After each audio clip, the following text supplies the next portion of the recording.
자, 테이퍼링이 시작됐는데요. 저희가 미래를 예측하려면 이 테이퍼링이라는 사실이 왜 생겼는지 행간의 의미를 좀 읽어봐야 되겠습니다. 이걸 글로벌 경제 매트릭스 구조로 한번 풀어보겠다, 이런 분이 한번 나오셨는데요. 한양대학교 경영학부의 임형록 교수 모시고요. 그런 얘기를 좀 자세하게 좀 들어보겠습니다. 어서 오십시오. 안녕하십니까. 오랜만에 뵙겠습니다, 교수님. 네. 자, 지난 새벽에 미국이 결국은 양적 완화, 한 4년 동안 계속해오던 양적 완화를 처음으로 이제 축소하는 결정을 내려서요. 굉장히 의미 있는 조치였던 것 같은데, 이게 어떤 의미가 있는지 좀 한번 풀어보시죠. 일단 그 양적 완화의 개념부터 시작해서 왜 양적 완화를 줄여야만 하는가의 당위성에 대한 문제를 먼저 얘기를 드려야 될 것 같아요. 양적 완화라는 이것이죠. 2000년대에서는 양 대륙에서 큰 신용 우상이 발생합니다. 유로존이 통합되면서 금리가 많이 내려가고, 네. 그다음에 파생 상품이 많이 크게 발전하게 돼요.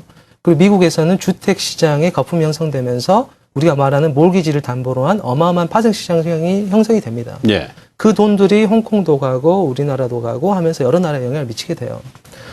그러던 것이 2008년도에 드디어 리만 사태를 이후로 몰기지 시장에 큰 충격이 발생하게 되죠. 예. 그러게 돼서 금융시장, 즉 몰기지를 발행했던 많은 금융기관들이 이제 부도 사태에 직면하게 되면서 금융권들의 대자 대표를 바로 만들어줬으면 했었어요. 예. 그래서 미국의 FRB, 통화를 발행할 수 있는, 즉 기축통화인 미국 달러를 발행할 수 있는 FRB가 직접 돈을 찍어서 바로 국채를 사줘서 그 국채를 통해서 금융기관 돈을 넣어주는 양적 완화 정책이 시행하게 됩니다. 그런데 이게 큰 부작용이 있어요. 무슨 말이냐면은 기본적으로 FRB는 가용할 현금이 항상 필요합니다. 예. 왜냐하면 통화정책을 써야 되니까요. 그래서 보통 현금도 있고 미국의 10년짜리 T본드도 같이 가지고 있어요. 그래서 보통 FRB가 1조 달러가 되지 않는 수준의 T본드를 가지고 있습니다. 예. 그래서 2008년도 시작하기 전에는 약 7천억 불 정도를 가지고 있었는데 FRB가. 현재는 거의 한 3조 7천억 달러까지의 국채 자산이 늘어나 버렸어요. 그만큼 돈을 풀었다는 얘기네. 그리고 FRB 현금은 거의 지금 없는 상황이죠. 네. 네. 그러면 FRB가 통화 정책을 써야 될 상황이라면, 즉 금리 정책을 언젠가 사용해야 될 상황이라면 가용할 현금이 존재해야 되는데 이 현금을 또 찍어서 발행할 건가의 문제는 별다른 문제예요. 차라리 이 자산을 줄이고 현금을 올리는 게 맞겠죠. 네. 이게 바로 테이퍼링 아웃, 더 크게 말하면 출구 전략의 당위성이 됩니다. 너무 많이 부풀었어요. 네. 그래서 국제자산 줄이고 현금 보유고를 높이고 이걸 통해서 금융시장을 조절하겠다는 게 FRB의 장기 목표일 수밖에 없겠죠, 당연히. 네. 그래서 이제 드디어 출구 전략이라는 단어가 올 초에 나왔고요. 출구 전략이라는 단어가 너무나 셌습니다. 공포스러웠어요. 왜냐하면 한꺼번에 안 사버리겠다는 것처럼 들렸으니까요. 네. 그게 아닙니다. 우리는 안 사겠다는 게 아니고요. 국채 매입하는 수준을 조금씩 줄여가는 테이퍼링 아웃이라는 단어를 사용하겠습니다라고 말했던 게 이제 FRB의 모습이었다는 거죠. 네. 자, 그리고 드디어 우리한테 소식이 전해졌네요. 양적 완화는 1차, 2차, 3차로 구분되어 있다는 거 아실 거예요. 네. 특히 제가 이제 올 3월부터 말씀드렸던 거는 3차 양적 완화의 전략적 목표는 미국 주택시장의 반등을 기대하는 것이라고 계속 말씀을 드렸었어요. 이건 아주 간단한 명제가 있습니다. 미국 시장에 대해서 이해하려는 명제는 미국은 소비가 70%예요. 네. 그래서 소비를 많이 하면 나라가 잘 삽니다. 그럼 소비라는 두 가지 축은 주택과 직업이 부분이 되는 거예요. 그래서 항상 직업과 주택의 양대 축에 관심을 가지고 미국 경기를 판단하셔야 되는데, 그렇던데 미국 정부는 어디 갔죠? 예, 할 수가 없어요. 왜냐하면 특히 아들 부시 정권에서 전쟁을 2번이나 치렀기 때문에 네. 재정 적자가 부채가 너무너무 많이 늘어났어요. 네. 어느 정도 늘어나냐면 미국이 지금 정부 부채가 17조 달러 정도 된다고 하잖아요. 네. 거기에 40%가 아들 부시 정권에 만들어진 거죠. 그래서 그래서 미국은 정부가 돈을 쓰는 재정 정책은 묶여져 있어요. 그래서 우리가 말하는 시캐스터 조항에서 예산 자동 삭감도 있는 거고. 네. 그리고 남아있는 게 유일하게 FRB라는 손 하나가 남아있었던 겁니다. FRB 의장이 애로웠을 거예요. 해야 될 게 뭐냐면 주택시장과 실업을 동시에 잡아야만 합니다. 그래서 3차 양적 완화를 했었던 거예요. 자, 그래서 5월 달에 한번 충격이 왔죠. 언젠가는 우리도 줄여야 되지 않을까요? 라고 말했더니 세계 핵폭탄이 돼서 어마어마한 충격을 그러게 발생시켰어요. 신흥국들이 특별히 더 네. 굉장히 큰 변동성을 겪었는데요. 다만 근데 그때 옵션은 성립하지 않습니다. 기본적으로 주택시장은 걱정하지 않으셔도 된다고 제가 계속 누누이 말씀드렸어요. 네. 그러니까 이 측은 해결이 됐는데 중요한 게 실업률이에요. 실업률. 자, 실업률이 7.3%를 찍더니 7.2%를 거쳐서 갑자기 7.0%까지 떨어졌습니다. 그렇죠. 11월에. 그렇죠. 제가 개인적으로 예측했던 건 6.9%에서 테이퍼링 스타팅할 수 있다고 생각을 하고 있었어요. 네. 근데 0.1% 높은 수준에서 시작을 했는데 이게 지금부터 숨어있는 참새의 배꼽을 하나 보셔야 돼요. 예. 미국에서는 경제활동 일부의 7명 중에 1명이 어디서 일하냐면 먹고 마시는 산업에 일합니다. 즉 지금 쇼핑 시즌이에요. 스타벅스에서 알바를 많이 고용할 수가 있겠죠. 일용직. 네, 그래서 미국에서 0.6에서 0.7을 빼는데 보통 1년 걸려요. 네. 그런데 지금 올해 7.6에서 7.0까지 쭉 빠져버렸죠. 그래서 1년 정도에 빼지긴 빼졌는데 그게 좀 더 믿어도 되는 숫자인가에 대해서 의구심을 가지셔야 돼요. 네. 특히 연말에 0.2가 동시에 빠졌다는 거는 아르바이트가 굉장히 늘어났다고 생각하십니다. 네. 비정규직이. 그러면 이 허수가 분명히 존재할 터인데 FRB도 알고 있을 거예요. 그러면 테이퍼링 아웃을 하긴 해야 되겠는데 내가 열어주고 할 거냐 이 다음 엘렌장이 할 거냐의 문제인데 그래서 소심하기도 하죠. 그래서 소담하게 8분의 1 정도를 줄이는 걸로 네. 오늘 얘기가 나왔네요. 그래서 이 테이퍼링 아웃은 시작은 됐지만 이 부분에 대해서 당장에 크게 염려하시지 안 하셔도 돼요. 왜냐하면 속도는 빠를 수 없다. 네.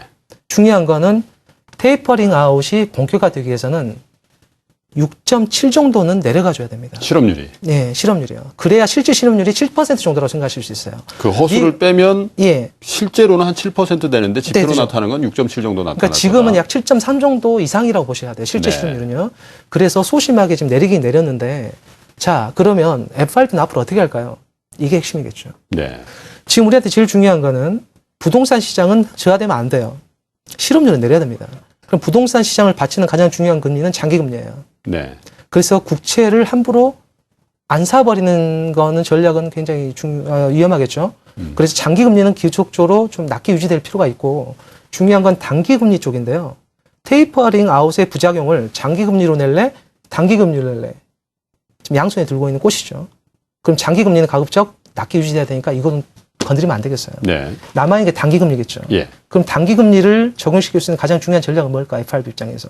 당연히 환매 조건부 채권이 돼요. RP. RP 발행해서 유동성을 조금씩 빼거나 정이 급하면 다시 넣어주는 역할을 할 겁니다. 그래서 네. 단기금리 인상은 필연이다. 예. 금리 부작용이 발생할 수밖에 없으나 난다면 단기로 가야 되는 거예요. 장기는 곤란합니다. 그러니까 10년짜리 국채 추세적인 상승은 정말 원치 않는 거예요. 정말 원치 않아요. 그래서 단기금리의 상승은 가능하다는 거. 이 부분을 염두에 두시면 되겠고. 자, 그렇다면 이제 미국 입장에 생각해 보시죠. 역사를 좀 되짚어 가게요. 소련이 고사됐습니다. 네. 미국에서. 작전을 여러 가지 있었어요. 첫 번째는 뭐냐면 오일 쇼크 이후에 소련이 시베리아 개발 통해서 돈을 좀 벌었습니다. 이때 사우디가 증산을 하게 되면서 원유가가 폭락을 했어요. 네. 두 번째, 미국 달러 가치를 사정없이 빼버렸죠. 레이건 때. 그래서 러시아의 국부가 손실됐어요. 네. 또 동구권의 민주화 운동을 적극 지원해 줬습니다. 어쨌든 뭐 러시아 입장에선 이래저래 다 안 좋은 것만 다 한 안 좋은 거예요. 것만 단 거죠. 네. 그다음에 마지막에 쇼미더머니, 즉 돈을 보여보세요. 네. 군비 경쟁을 벌입니다. 스타워즈로 거의 격차가 벌어지게 되죠. 네. 대신 미국은 엄청난 재정 적자를 쌓았어요. 자, 이래서 소련이 무너져 버렸습니다. 그래서 미국 혼자 남았었어요. 세계 경찰 국가가 혼자 된 것이고 네. 팍스 아메리카가 공고해진 순간이고 그 다음에 나왔던 폴 보커 의장이 20%까지 금리를 올려버리는 전략을 통해서 전 세계 유동성을 흡수하면서 미국이 다시 반등을 하게 돼요. 네. 즉 근리인을 공표화시키는 전략이 가능했었는데 지금 미국이 과연 테이퍼링 아웃을 넘어선 강력한 출구 전략으로 독자 생존의 길을 모색할 수 있는가에 대한 옵션에 대해 생각을 해봐야 돼요. 이제는 그 러시아보다는 또 생각해야 될 게 있죠. 네, 있죠. 중국이죠. 자, 그래서 이제 중국 얘기가 중요한 거예요. 기본적으로 유동성이 탈출해서 미국으로 간다고 가정하시면 우리나라에서 장이 빠지겠죠. 네. 그래요. 전 세계적으로 빠질 텐데 그렇다면 그 유동성을 공급할 사람이 누군가 있다면 얘기가 달라집니다. 그렇죠. 그게 바로 중국이에요. 네. 생각해보면 미국과 중국의 헤게모니 전쟁을 보시면 가장 컸던 게 이하나를 절상에 닿오. 그래서 수입을 많이 해야 본인도 인플레이션이 줄어드는 거고 이하나가 비싸져야 수입 물가가 싸지니까 인플레이션 줄어드는 거고 세계에 기여하는 거라고 미국이 계속 요구를 했지 않습니까? 그렇죠. 근데 중국은 계속 이랬어요. 안 들려요. 몰라요. 이게 중국의 전략이었거든요. 네. 대신 중국이 하는 건 뭡니까? 간접적 이하나의 국자예요. 뭐냐면 이하나를 쓸 수 있는 사람을 늘리는 거. 그래서 수출 대금의 결제가 아주 중요해요. 이하나를 많이 써줘야 됩니다. 네. 이게 바로 한중일 FTA로 치고 나왔던 부분이고 여기에 정이 급할 경우에는 달러 자금을 구해다 쓰지 마시고요. 이하나 자금을 구해다가 고정환율이니까 바꾸십시오. 달러로. 그래서 직접 구제금융을 거래합시다. 쓰시면 됩니다. 이게 바로 수학거래예요. 네. 이 두 가지 축으로 쭉 밀고 가는데 거기에 돈주머니가 바로 중국이 근 20, 30년 동안 벌어놓은 외환보유고가 되겠습니다. 네. 이 돈이 갈 곳이 없어요, 현재. 그래서 소버린 펀드로, 국펀드로 만들어 놓긴 했습니다. 그래서 미국이 만약 전 세계 충격과 공포를 전해준다면 그때 중국이 나설 수가 있어요. 어마어마한 지갑을 갖고 있기 때문에 이 돈으로 유동성을 공급해주기 시작하면 이하나의 네트워킹 효과는 더 커질 겁니다. 자, 교수님 말씀을 쭉 듣다 보니까 미국에서 지금 4년 동안 쭉 해오던 양적 완화 정책을 완만하게 비둘기적 그 양적 완화 그 테이퍼링이다 이렇게 네. 표현을 합니다만은 그렇게 하게 된 배경에는 네. 중국 위안화의 팽창 또 네. 중국의 어떤 경제적인 영향력의 확대 이런 것들에 대한 배려 혹은 염려가 네. 이런 100억 불 정도로 시작하는 양적 완화의 어떤 축소 이런 결론에 네. 와닿게 했다 이런 말씀인 것처럼 그래서 들려요. 중국이 방파제 역할을 할 수가 있어서 이 부분에 있어서는 미국으로서는 손쉽게 예전같이 한꺼번에 돈을 쓸어버릴 수 없는 상황이 돼요. 네. 그래서 테이퍼링 아웃은 이렇게 생각하셔도 괜찮을 것 같아요. 생각보다 충격이 크지 않구나라는 느낌을 가지고 완만하게 넘어갈 확률도 굉장히 적지 않아요, 지금. 네. 자, 이 상태에서 남아있는 두 개의 자이언트가 따로 있습니다. 이제 일본과 유럽 쪽에. 예. 이 얘기를 좀 하고 반드시 넘어가야겠어요. 연말이니까요. 제가 올 초부터 계속 말했던 거는 글로벌 경제 매트릭스 미국 편에서도 지적을 했었죠. 아베노믹스라는 걸 간단히 보면 안 된다. 아베노믹스는 굉장히 중요한 것이다.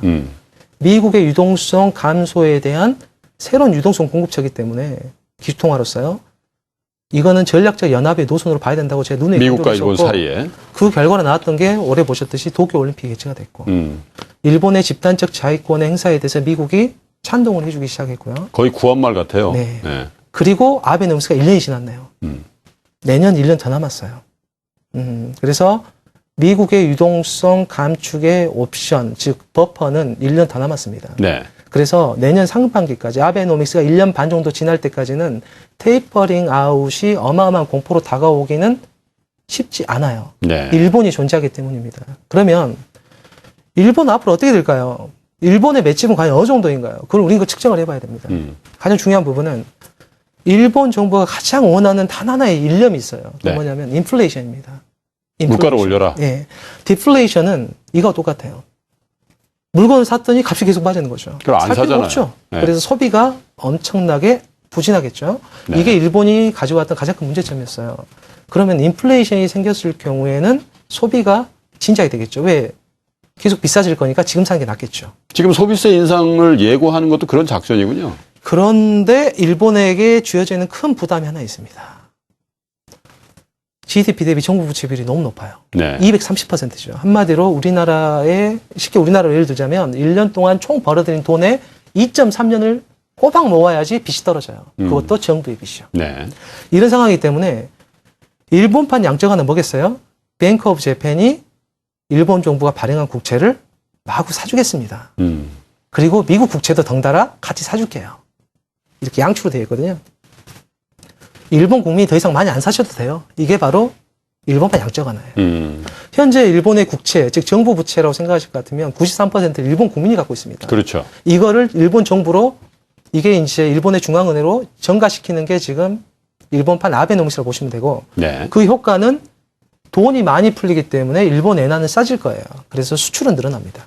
그래서 일본 기업의 성과는 좋아질 테고 일본 내부에서 돈이 많이 돌아갈 테니 인플레이션이 생기지 않겠어요? 네. 그러면 사람들이 소비를 하겠죠.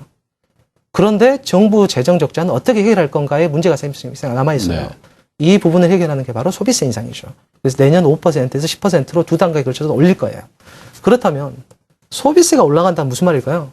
상품 가격이 올라간다는 소리예요. 네. 그러면 실질 가격이 높아져야, 실질 소득이 높아져야 사람들이 상품 가격을 높이겠죠.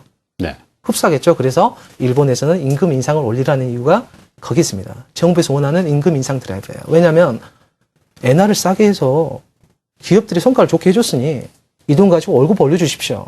그리고 소비세를 높여서 이 돈 갖고 정부의 재정 적자 및 부채를 좀 깎아내리겠습니다. 좀 없애도록 하겠어요. 이런 게 보관이거든요. 그런데 상품 가격이 올라갔으니까 인플레이션은 생기는 거고. 이게 지금 일본의 지금 단상이라는 거죠. 그렇다면 일본의 지금 정부가 할 수 있는 유일한 옵션은 오직 외길입니다. 보세요.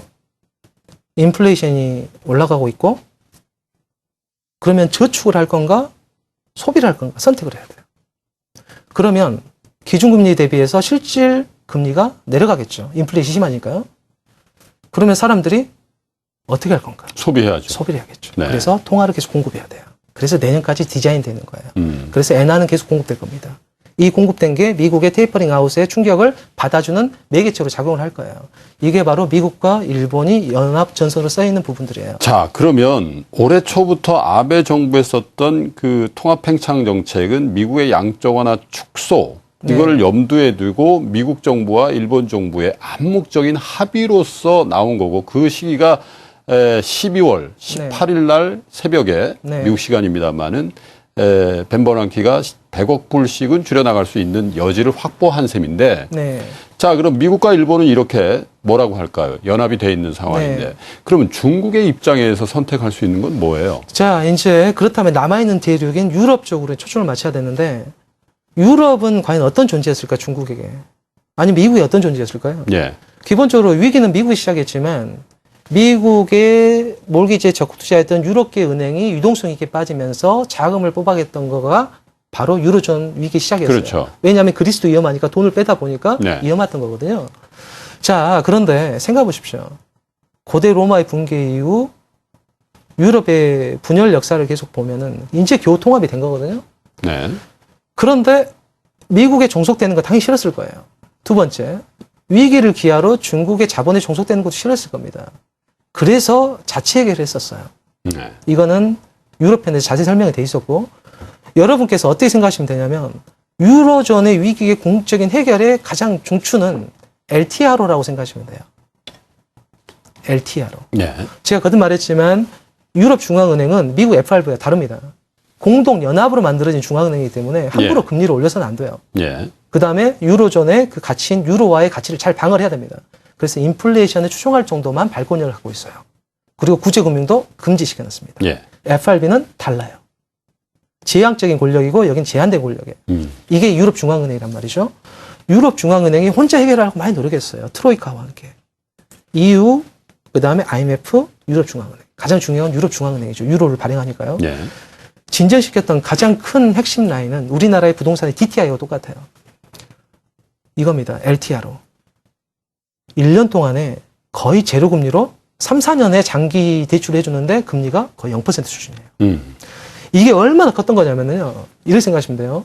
2011년 위기가 정말 폭발하던 유로존 상황에서 그리스의 국채의 약 40%를 누가 갖고 있었냐면 프랑스은행이 갖고 있었고요. 대마 불사.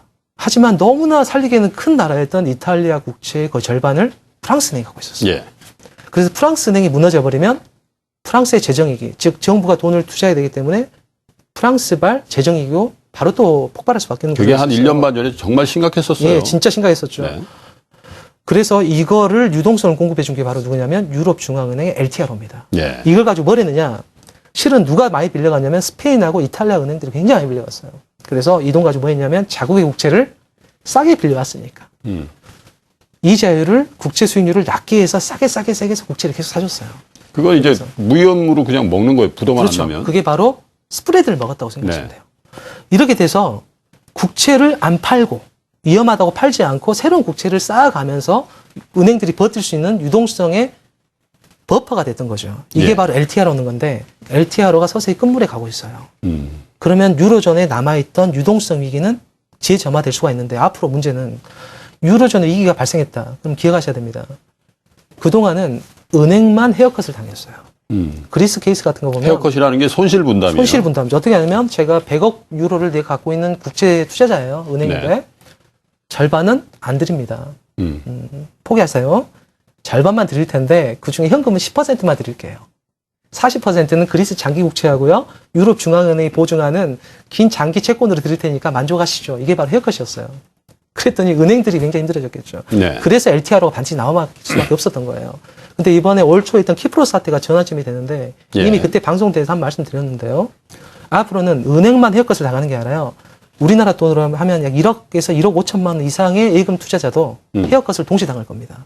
그래서 유로존에서 위기가 발생하면 은행 플러스 개인 투자자까지 동시에 당하기 때문에 네. 뱅크런은 필연이에요. 여기에 대한 얼만큼 방어책이 있는가에 대한 게 바로 유로존에 숨어있는 복병이 됩니다. 네. 자, 이런 유로존의 상황인데 LTR로 가져온 문제점이 있었습니다. 두 가지가 한꺼번에 걸렸어요. 첫 번째, 위기입니다. 그리고 정부의 부채가 너무 많아요. 그래서 어떻게 했냐면 긴축을 했어요. 네. 정부가 돈을 안 써요. 연금도 안 주고 청소하는 분도 덜 고용하고 공무원도 덜 고용해요. 무슨 말일까요? 일국에서 가장 큰 경제 단위는 어디까지나 정부죠. 정부가 돈을 안 쓰네요. 그러면 내수 경기는 죽죠. 하강할 거겠죠. 네. 그래서 다 마이너스 성장이었어요. 거기에 LTRO로 싸게 돈을 갖고 오니까 금리가 낮아요. 예, 그래서 저금리 기조가 유지되면서 돈을 푼 것 같지만 인플레이션 생기지 않고 디플레이션 기미가 보이면서 경제 성장은 마이너스. 그러니까 투자는 아무도 하지 않고 이랬던 게 유로존이었어요. 하도 바닥이었기 때문에 지금 잠깐 올라간 듯이 보이는 것이죠. 자, 그러면 LTRO가 이제 조금 있으면 마감이 되는 국면에서 그 빈 유동성, 네. 이걸 과연 누가 채워줘? 왜냐하면 바로 미국이 그 부분이요. 지금 유동성 축소를 하고 있는 상황이니까. 그러면 과연 어디예요? 과연? 이게 이제 큰 방점인데 유럽 중앙이 될 것이냐 아니면 한 명의 온군이 필요할 것인가의 문제예요. 예. 그렇다면 여기서 가장 우리가 핵심을 볼 수 있는 세력은 역시 또 중국으로 귀결이 됩니다. 네. 왜냐하면 중국이 갖고 있는 구펀드의 사이즈 때문에요. 구펀드가 어느 정도 큰 거냐면 우리나라 외환 보유가 한 3,500불 정도 되죠. 그렇죠. 그래서 중국은 크게 국무원 리커창 총리가 관장하는 CIC라는 공사 형태의 6천억 달러짜리가 하나 있어요. 6천억 달러. 나머지 한 5천억 달러짜리가 어디 있냐면 중국 런민은행 소속에 들어가 있습니다. 이 돈은 국무원 돈이하고 좀 달라요. 여기에 홍콩 3천억 불, 3,500불을 더하면 중국의 총 가용한 예안 보유고 중에서 쓰려고 떼놓은 목돈이라고 생각하시면 돼요. 이 6천억 불이 굉장히 중요합니다. 행방이. 왜냐하면 리커창 총리가 이 돈을 들고 다닐 수가 있어요. 국무원 소속이라. 쌈짓돈이에요. 쌈짓돈이에요. 그래서 아프리카 같은 경우 이렇게 합니다. 어떻게 매력을 발산하냐면 아프리카 예를 들어서 알루미늄 우리가 공장을 만들고 싶은데 전력이 없잖아요. 그럼 전력을 하나 공급을 해야겠네요. 예. 이거를 패키지 투자로 해주는 게 바로 중국의 전략이에요. 그래서 그 돈이 좀 더 어디서 나오냐면 쌈짓돈에서 나오는데 이 쌈짓돈 갖고 2011년도에 유럽에 갔습니다, 실은. 그런데 중국의 목적은 이거였어요. 좋은 매물 없나요? 금융권이면 더 좋고 이런 정도였거든요. 네. 유럽은 단호히 노를 했습니다. LTRO하고 OMT를 통해서 막을 거라고 자신 우리가 있었거든요. 알아서 한번 해볼게. 예. 그다음 미국 달러와도 거부했었죠. 종속되기 싫어서요. 네. 근데 지금 상황은 중국도 너무 늦어서 곤란하다는 약간의 깨우침을 갖고 있어요. 예. 목적을 강요하기보다는 선의의 위안화의 확산이 더 중요할 수도 있다. 선의로 베푸는 온정에 따라서 위안화의 시뇨리지 효과, 즉 위안화를 가지고 거래할 수 있는 영향이 늘어나고 네. 보다 많은 사람이 위안화를 쓰다 보면 자연스레 달러와의 기축 패권을 다툴 수가 있게 될 테니 목적보다는 원종주의로 유럽에 손을 뻗칠 확률이 높아지고요. 그렇다면 핵심인 런던 및 프랑스, 파리, 독일 같은데 그러니까 독일계 자금, 그러니까 중국계 자금이 건물을 샀다든가 부동산을 샀다든가 은행권에 투자를 했다든가의 필연적인 인가율로 형성될 수밖에 없어요. 예. 왜냐하면 유럽 쪽이 지금 무주공산이거든요. 그래서 중국계 자금의 유럽 쪽 연합을 생각해 봐야 되는데 그 핵심에 누가 있느냐. 거기에 나와 있는 지정학적인 요충지가 바로 홍콩이 되겠습니다. 예. 홍콩은 덩샤오핑이라는 희대의 철인이죠. 현대 중국의 설계자예요. 너무나 위대한 철인이에요. 중국 입장에서. 그 양반이 일국양제, 즉 같은 나라지만 제도는 다르다까지 생각하면서 흡수했던 이유는 유럽계 자금이 항상 머물던 곳이 홍콩이기 때문에요. 언젠가 대만하고 통합되면 일국양제가 동시에 또 들어갈 겁니다. 이건 덩샤오핑의 설계야예요. 예. 그래서 홍콩이 존재하기 때문에 지금 당장 그림자 금융으로 홍콩이 안 좋은 점이 부각이 됐지만 장기적으로는 중국의 가정교사라고 보셔야 되고요. 영국계 및 프랑스계 자금, 유럽계 자금이 많이 머물던 곳이 홍콩이기 때문에 홍콩을 통해서 중국의 관치금융의 색깔이 점점 벗어질 거다. 다만 그 시작점은 금리 자유화 정도로 시작된다고 보시면 되겠어요. 자, 정리를 좀 해보면 미국의 그동안의 양적 완화 정책을 누군가 메꿔주는 역할을 했어야 되는데 그건 일본이 지금 좀 어느 정도까지 해주고 있고 또 일본 그 역할 가지고는 안 된다 이런 판단이 들어서 미국은 좀 시간 벌기를 좀 해준 것 같아요. 지금까지. 그리고 앞으로도 더 해줘야 될 부분이 있고 반대로 이제 미국의 빈자리를 중국이 급격히 메우다 보면 이 기축통화로서의 달러의 위상이라든지 이런 게 좀 흔들릴 가능성이 있고 중국의 세계 경제 매트릭스 구조화에서 영향이 너무 커질 수가 있기 때문에 미국의 양적 완화 축소도 아주 단계적으로 표현이 그렇습니다만은 비둘기파적으로 이렇게 할 수밖에 없다 이런 게 이제 교수님 말씀인 것 같아요. 그럼 그 틈바구니에 있는 우리나라 우리나라 증시 지금 디커플링 뭐 엄청난 얘기가 있고요. 오늘만 하더라도 미국 증시는 사상 최고치 또 경신인데 우리 증시는 별반 오른 게 없거든요. 자, 증시를 비롯해서 우리 경제는 이 틈바구니에서 어떤 모양새를 앞으로 좀 띌까요? 내년에. 자, 이제 정리를 좀 해볼까요? 이제 외부 내환인데요. 기본적으로 인도 및 브라질의 자금 유출 사태를 한번 겪으셨을 거예요. 그럼 그 돈이 우리나라에 올 것인가의 초미 관심사죠. 근데 아쉽게 미국과 일본의 그 라인 밖에 있습니다. 우리나라는 기본적으로. 그 다음에 이머징 쪽에 지금 돈을 벌려는 의사가 보이지 않아요. 국부 창출의 분위기를 어디로 몰고 가고 있는 그 흐름을 알아야 되는데 유럽은 유럽 나름대로 노선을 가고 있고요. 중국은 철저하게 내치의 노선으로 가고 있는 상황이고 이건 내일 정확히 말씀드릴게요. 그다음 미국과 일본의 연합을 통해서 이제 내수 경기를 부양시키는 평화로 가고 있는데 여기에 걸려 있는 게 바로 실물의 시대로의 전환을 생각하셔야 돼요. 예전같이 신자유주의 하에서 제조업은 아웃소싱 할 수 있다는 개념하에 중국을 이용했던 거 시대가 저물기 시작하고요. 이제 드디어 통합팽창보다는 제조업에 따른 즉 투자에 따른 실물 경기의 전환으로 돌아가고 있기 때문에 이 부분에서 우리나라는 영향을 어떻게 받을 건가? 결코 좋은 영향이지 않죠. 좋은 영향이진 않아요.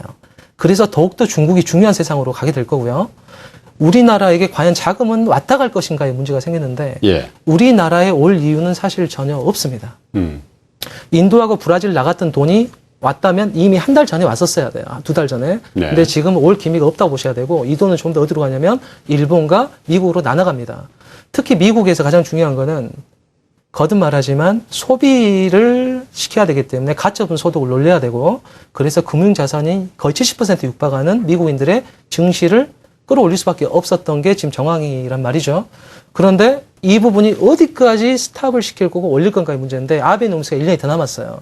그래서 내년 한 상반기까지 3, 4월까지는 미국 쪽이 계속 좋다고 보셔야 되고 우리나라의 디커플링은 미안합니다.